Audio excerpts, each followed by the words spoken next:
Arithmetic sequences. Our objective is to recognize and extend an arithmetic sequence, as well as find a given term of an arithmetic sequence. Let's look at some vocabulary to know. A sequence is a list of numbers that often forms a pattern. A term is each number in the sequence.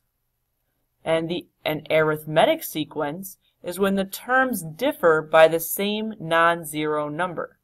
And that non-zero number is called the common difference. So just because it's a sequence, it doesn't mean it's an arithmetic sequence, so you must be careful. So let's start with identifying whether or not something is an arithmetic sequence. So let's look at the top.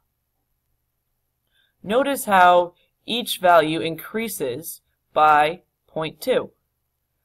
Because it's increasing by the same value, it's going to be arithmetic. So let's look at A and B. So step 1 is to find the difference between the successive terms, because you want to make sure it's the same. So between 12 and 8, it's minus 4. 8 and 4, it's minus 4. 4 and 0, you're subtracting 4. So each time you're subtracting 4. Therefore, the common difference is minus 4. And once you know what the common difference is, you can just go 0 minus 4 gives you negative 4. Minus 4 brings you to negative 8. Minus 4 brings you to negative 12. So once you have the common difference, it's really easy to find the next three terms. Let's look at B. We have 1, 4, 9, and 16. So to go from 1 to 4, we're going to add 3. 4 to 9, we're going to add 5. And from 9 to 16, we're going to add 7. Notice how you're not adding the same amount each time or even subtracting the same amount each time. If you're not adding or subtracting the same amount, it's not going to be arithmetic. Just because it has a pattern doesn't mean it's specifically arithmetic. Therefore, the sequence just happens to not be arithmetic. There's a formula that can be used. So finding the nth term of an arithmetic sequence.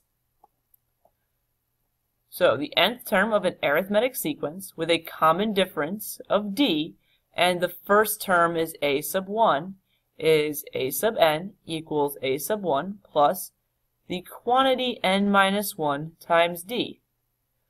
Now, the little sub numbers here, that's to denote which term you're talking about. Is it the first one? Or is it the nth term, the one we don't know about yet? So if it was term 7, it would be a sub 7.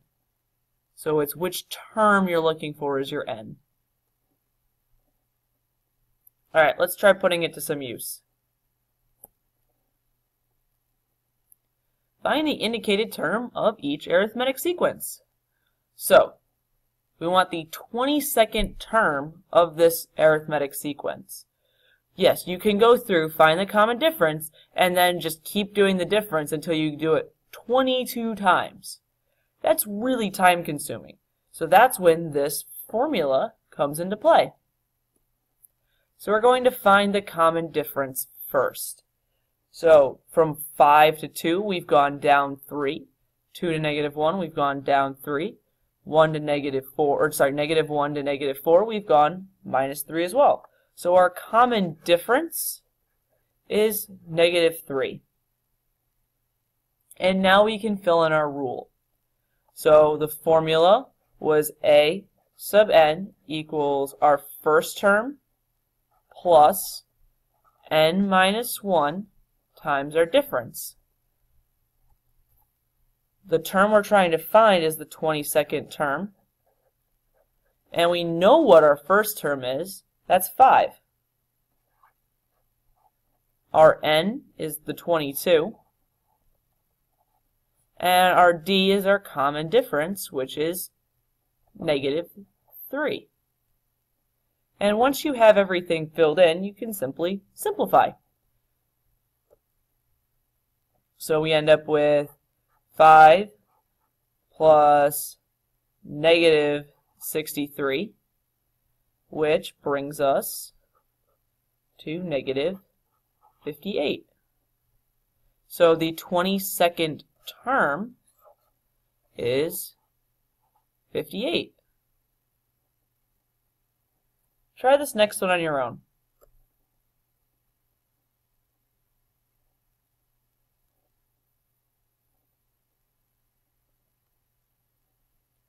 Now that you've had a chance to try this one on your own, let's try it together.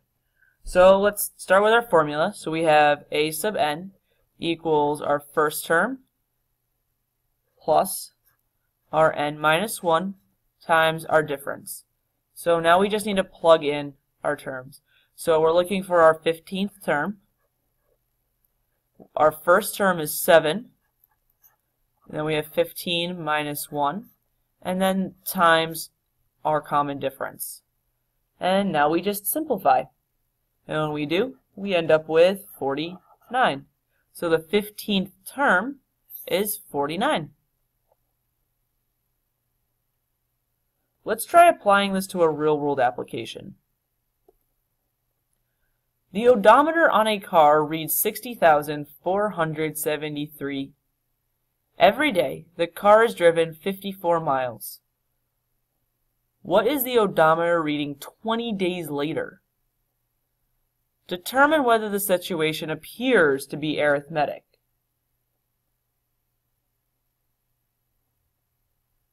Well, it appears to be arithmetic if, in fact, the car is driving exactly 54 miles each day. So we're going to go with yes for that one. Now, let's find our d, our a sub 1, and our n. So our a sub 1 is going to be our 60,473. Our common difference is going to be 54. And then our n, the term we're looking for, is going to be